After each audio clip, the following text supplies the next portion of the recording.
ఇర్మీయా గ్రంథం 42వ అధ్యాయం. అంతలో సేనాధిపతులందరును, కారేహ కుమారుడైన యోహానానును, హోషేయ కుమారుడైన యెజన్యాయును, అల్పులేమి గనులేమి ప్రజలందరును ప్రవక్త అయిన ఇర్మీయా యొద్దకు వచ్చి అతనితో ఇలాగు మనవి చేసిరి. మేము ఎంత కొంచెము మంది మిగిలి ఉన్నామో నీవు చూచుచున్నావు గదా. చిత్తగించి మా విన్నపమును నీ సన్నిధికి రానిచ్చి శేషించియున్న మా యందరి నిమిత్తము నీ దేవుడైన యెహోవాకు ప్రార్థన చేయుము. మేము నడవవలసిన మార్గమును చేయవలసిన కార్యమును నీ దేవుడగు యెహోవా మాకు తెలియజేయునుగాక. కాగా ప్రవక్త అయిన ఇర్మీయా వారికి ఉత్తరమిచ్చినదేమనగా, మీరు చేసిన మనవి నేను అంగీకరించుచున్నాను. మీ మాటలను బట్టి మన దేవుడైన యెహోవాను నేను ప్రార్థించుదును. ఏమియూ మీకు మరుగు చేయక యెహోవా మిమ్మును గూర్చి సెలవిచ్చినదంతయు మీకు తెలియజేతును. అప్పుడు వారు ఇర్మీయాతో ఇట్లనిరి, నిన్ను మా యొద్దకు పంపి నీ దేవుడగు యెహోవా సెలవిచ్చిన ఆ మాటలను బట్టి మారుమాట లేకుండా మేము జరిగించని ఎడల యెహోవా మా మీద నమ్మకమైన సత్యసాక్షిగా నుండునుగాక.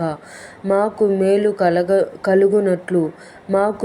కలుగునట్లు మేము మన దేవుడైన యెహోవా మాట వినువారమై, అది మేలే గాని కీడే గాని మేము ఆయన యొద్దకు నిన్ను పంపు విషయములో మన దేవుడైన యెహోవా సెలవిచ్చిన మాటకు విధేయులమగుదుము. 10 దినములైన తరువాత యెహోవా వాక్కు ఇర్మీయాకు ప్రత్యక్షమాయెను గనుక అతడు కారేహ కుమారుడైన యోహానానును అతనితో కూడానున్న సేనల అధిపతులనందరినీ, అల్పులేమి గనులేమి ప్రజలనందరినీ పిలిపించి వారితో ఇట్లనెను, ఇశ్రాయేలు దేవుడైన యెహోవా సన్నిధిని మనవి చేయుటకై మీరు నన్ను పంపితిరి గదా. ఆయన సెలవిచ్చినదేమనగా, నేను మీకు చేసిన కీడును గూర్చి సంతాపమొందియున్నాను. మీరు తొందరపడక ఈ దేశములో కాపురమున్న ఎడల పడగొట్టక నేను మిమ్మును స్థాపింతును, పెళ్లగింపక నాటెదను. మీరు బబులోను రాజునకు భయపడుచున్నారే, అతనికి భయపడకుడి. అతని చేతిలో నుండి మిమ్మును తప్పించి మిమ్మును రక్షించుటకు నేను మీకు తోడైయున్నాను. అతనికి భయపడకుడి. మరియు అతడు మీ ఎడల జాలిపడి మీ స్వదేశమునకు మిమ్మును పంపునట్లు మీ ఎడల అతనికి జాలి పుట్టించెదను.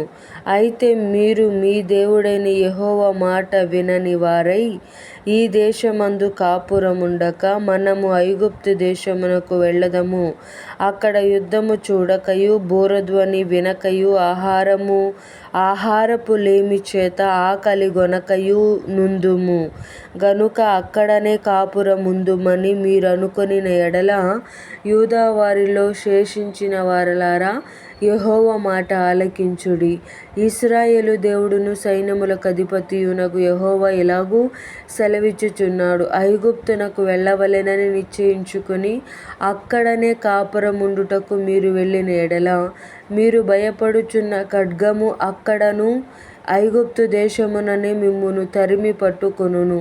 మీకు భయము కలగజేయు క్షామము ఐగుప్తులోనే మిమ్మును తరిమి కలుసికొనును. అక్కడనే మీరు చత్తురు. నేను వారి మీదికి రప్పించు కీడు నుండి వారిలో శేషించువాడైనను తప్పించుకొనువాడైనను ఉండడు. ఐగుప్తులో నివసింపవలెనని అక్కడికి వెళ్ళ నిశ్చయించుకొను మనుష్యులందరూ ఖడ్గము చేతను, క్షామము చేతను, తెగులు చేతను నిశ్శేషముగా చత్తురు. ఇశ్రాయేలు దేవుడగు యెహోవా ఇలాగు సెలవిచ్చుచున్నాడు, నా కోపమును నా ఉగ్రతయు యెరూషలేము నివాసుల మీదికి వచ్చినట్లు మీరు ఐగుప్తునకు వెళ్ళిన ఎడల నా ఉగ్రత మీ మీదికిని వచ్చును. మీరు శాపాస్పదముగాను, భీతి పుట్టించువారుగాను, దూషణాస్పదముగాను, తిరస్కరింపబడిన వారుగాను ఉందురు. ఈ స్థలమును మరి ఎప్పుడునూ చూడరు. యూదా శేషులారా, ఐగుప్తునకు వెళ్ళకూడదని యెహోవా మీకు ఆజ్ఞాపించినట్లు నేడు నేను మీకు సాక్ష్యమిచ్చి తినని మీరు నిశ్చయముగా తెలుసుకొనుచున్నారు.